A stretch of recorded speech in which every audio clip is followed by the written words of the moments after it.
Hey, my name is Josh Abreu, and I interview JP Bouvais. He does this. And this.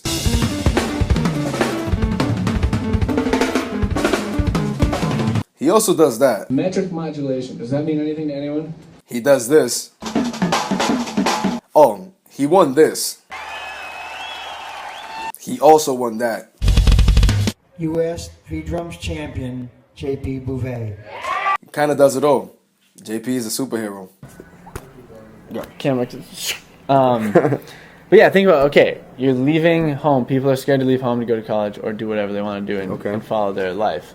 But what happens when you leave home, the comfort zone that you grew up in, at least for me, that was my situation, to go to college, is you leave everything, you cut all these ties that you didn't know existed to be in a place that everyone's doing what you're doing. Like when I went to Berkeley, everyone there left their home.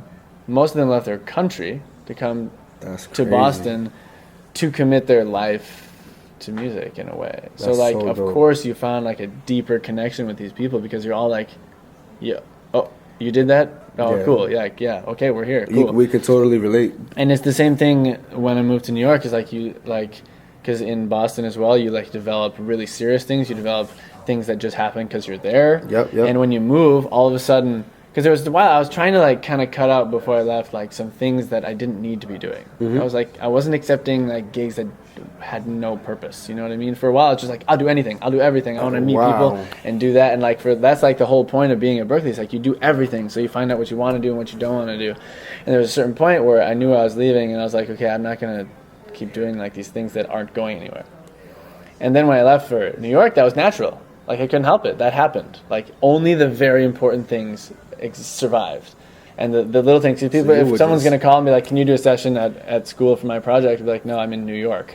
Yeah, like so you don't have to call me again. You were cutting ties left and right, and not in like a bad way. That has negative connotations. Like I'm not cutting ties with people. No, of course not. But it was you're on a mission. Yeah, and my schedule is like as full as it was then, but now it's like more a higher percent of things that I'm very invested in. So quality over quantity. It's like more quality quantity. There you go. There it is. That's a new word. JP. So quantity. That's really dope. I'm glad you said that because, and like you said, you made a very good point. Like there are some musicians and people who will sit there and take anything. Yeah. For little to nothing. Right. And just because it's something to do, or they're under the spell. Oh, you never know who could be there. Yeah. You never know who might be there. Right. And dude, you're going. And it's kind of an important phase to go through, I think. But at some point, it is important to realize that like time is money. And if you spend all your time helping your like random acquaintances out with their school projects that have no future and no like time investment, then at some point that has to stop. Oh, you know what I mean? But also, you asked, the original question was the main turning points of my life. So leaving home to go to Boston, and the drum off, of course. The drum off? The drum off not because I got, it's weird. A lot of people that ask about the drum off, they ask like, how was the prizes and stuff? And like, that's cool and all. But like, I don't know, like, I've had a drum set my whole life. Okay, so and it's awesome to have a nicer drum set. Like, I love it, and every day I clean it. Not every day, but like a lot of times I just like wipe it off, you know. I think it's the most beautiful instrument that I could ever own, the one I have now. But the most valuable part of the whole thing is the audience. That like it gives you an opportunity to have an audience. You know what I mean? Like at least the potential is there. And like some people capitalize on it, some people don't. And I think I did a pretty good job afterward of like trying to like actually gain like a following. Yeah, you know what I mean? And you've done the right thing. Thank you. You've definitely done it because thank you. And the reason, you know, and I mean with companies or anything as a business, and you have that quality where we want JP because of these things. JP can sell this product. JP is marketable and all that stuff, which and it's important, man. And to me, you know, and you don't really find that in a lot of people. And once again, I go back to you being so young and you accomplishing so much. And I'm pretty sure you have more goals. No, I'm hanging it out, man. Retiring. That's it. Nah, in a perfect world, where are you 10 years from today? At 32 years old, where are you? In a perfect world.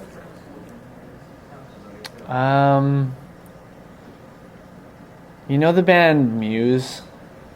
Yes. Matthew Bellamy's their singer. Yes. That guy, but in my own band. Okay, so that singer Yeah. in your band. That level of epicness and ability to affect the world with my message. In your band. And so this is the band JP. I don't know yet. But I'm just saying. But no, this Yeah. is a perfect world, though. Yeah. This is whatever you imagine. Just close your eyes for a second. This is a perfect world. So this is a band JP put together, and your band would be affecting the world as does Muse.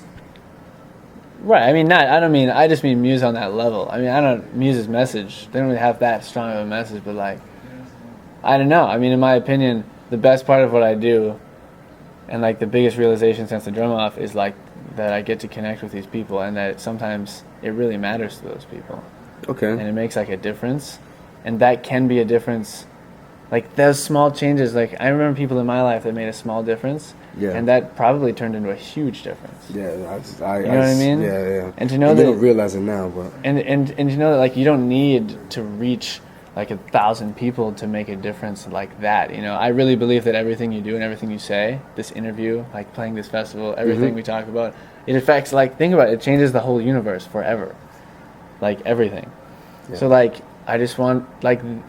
So if as a drummer, like my favorite part of it is like affecting people and like being able to connect and like have a place for this output, and like the most extreme version of that, in my opinion, is that level of musician. That's dope. That's deep, because man. who else reaches that big of an audience? No one, no politician, no anyone in the entire world reaches millions of people every single day over and over with their message.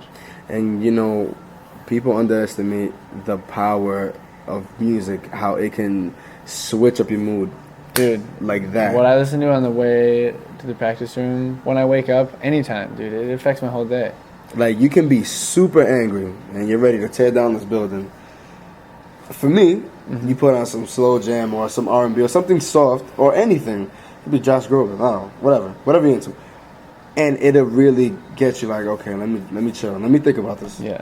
Or you can be in a bad mood and put something that might pump you up and be like, yo, you know what? It's not even that serious. I'm good. Yeah. That's that, and people underestimate that. Now, I'm sorry. We got to backtrack a little bit. Now, we're crawling out of your perfect world. If you could not be doing music, what would your career be? I don't know, because now that I've done music, there's no way I could ever have a boss. Nah, you got to answer the question, man. You can't. A boss. Is this assuming that I could never, like, if I quit today and choose something else, or if I never had done music? If you had if that option was taken away from you, you can't do music. You got to do something else. Starting now. I would just want to do something where I have total control over everything. What's the time? You gotta name. There has to be a job title. Would you be owning a building? I don't know. Would you own a hotel chain? I would just want to start a new business, like a dope business.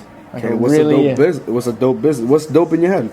Can't be music. I mean, I used to be really into design. I'm not anymore. I want to lead. I want to run. Like, I would probably want to be in charge of like a bunch of people doing an awesome thing. I don't know what it is yet. What is it? What do you? The Fantasy Factory or something like Rob Dyrdek or something like that? No, because he's in charge of a bunch of people doing awesome things. Yeah, maybe I don't know. Maybe it'd be a website. Maybe it would be something to do with like traveling. But I love organizing people. I love getting things done, and I love working with people who like to get things done. That's cool. So you're like, it would have to be a new creation. You know, I wouldn't want to like hop on board with anything. You see, even the responses you're telling me just kind of set you apart from everybody. I don't know, man. I thought about it. It's like, what would I like do? Like, I don't think I could ever have a normal job again. You know? Man, I wish that. Well, that's spoiled. Okay. Now, you know, obviously, I mean, if you don't know, and like I said, and you're living under a rock, people want to know, who do you endorse? I endorse Vinyl Cymbals, greatest cymbal company in the world. DW Drums, the greatest custom drum company in the world. Vic Firth owns 70% of the stick market for a very good reason. They're the best. Yep. And the same with Remo heads and Remo head heads. armor cases. Head on. Yeah, the newest one. Congrats. Thank you. I saw the website. Oh, I saw your profile. Thank you. Looking smooth. All right, yeah, they're Yeah. cool with that stuff, man. These, like, the important thing about that's another thing from the drum off. Like, you get to choose what companies you're associated with. Yep. They don't automatically endorse you. That takes time. You have to like prove yourself. They don't have to endorse you if you don't, or if they don't want. Yeah, they're not. But what I have found, just like I said before, is like gear is like you're gonna have gear. Like you're gonna find a way to find the gear you need. Yep. If you buy it or if someone gives it to you, it doesn't really matter because if at some point you have the gear. Yep. And like I don't need more cymbals. I don't need more drums. Yeah. I don't have space for that. I have too many drums and too many cymbals right now. Yeah. So like That's a good problem to have, though. it is, but I don't have that many. That's the thing. Like I have what I need, and that's kind of it. Yeah. And like the endorsements aren't cool because you get a lot of gear. The endorsements are cool because they support you. Yeah. And like there's someone there that believes in you, and just knowing that is a big deal. Yeah. And also knowing that like they're willing to like take their time because it's a business, man. It is. Like It definitely is. For a example, business. Mino Cymbals, that's a business. Of course, the artist relations guy, he's making business decisions. He's not going to Yeah. hire you because he thinks you're cool. He's not going to hire you because you're an awesome drummer. He's going to, and I'm sorry, not hire. He's going to endorse you because you're a good business decision. Yeah. Well, Which is a very flattering thing. And if you feel the same and you want to support them and they want to support you, then it becomes a relationship and then you become friends and stuff. thinking about it that way, it is very flattering. Like you would take the time out, and you being such a huge company, and then also sharing the stage or sharing a common thread. Right. Nice. No pun. A common thread with other amazing musicians, and by that I mean like Mike, Chris Coleman, Ramon Sampson. I know he does Mino too, and like. And knowing that they have that faith in you and they invested that makes you want to give as much back. You know what I mean? That's dope, man. That's why, like, I won't, like, I don't cut ties with, like, clinics if they don't have the right gear. Like, I'll bring the right gear, you know what I mean? Like, I'm not going to be seen playing, like, some Zildjians or Sabians, you know? Yeah, well, that's what it is. And it's just simple as that, because now, especially with the web and YouTube and stuff, like, if something gets out and I'm playing something just because they didn't have what I needed and I didn't plan ahead, then, like, there's this whole discussion on, it's unnecessary, you know? Unnecessary negativity.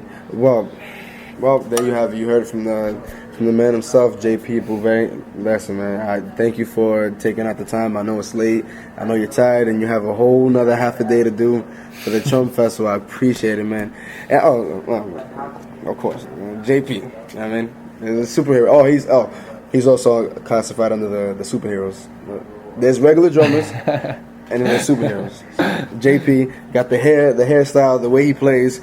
He's not mutated in any way. He does have 2 legs. Just so, and 5 and 10 fingers. Weak, skinny legs. Oh my goodness, man. And those shins must be on some steroids or something, man. I don't know about that. Yo, thank you once again, man. Josh, absolute pleasure, man.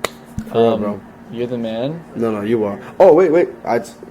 Before everybody needs to know, I went to JP's clinic and I bought him ice cream. Coastal. That's how we met. That's right. I did. In Boston. That was in Boston. Yeah. In Boston. Yeah, just so everybody knows. I mean, it was nothing. So what he's trying to say is I want my ice cream. Absolutely. JP, thanks, bro. Yeah, my pleasure. I appreciate it, man. This is going to be good. This interview thing you're doing, I think it's awesome. You're great on camera, dude. Thank you, man. Listen up.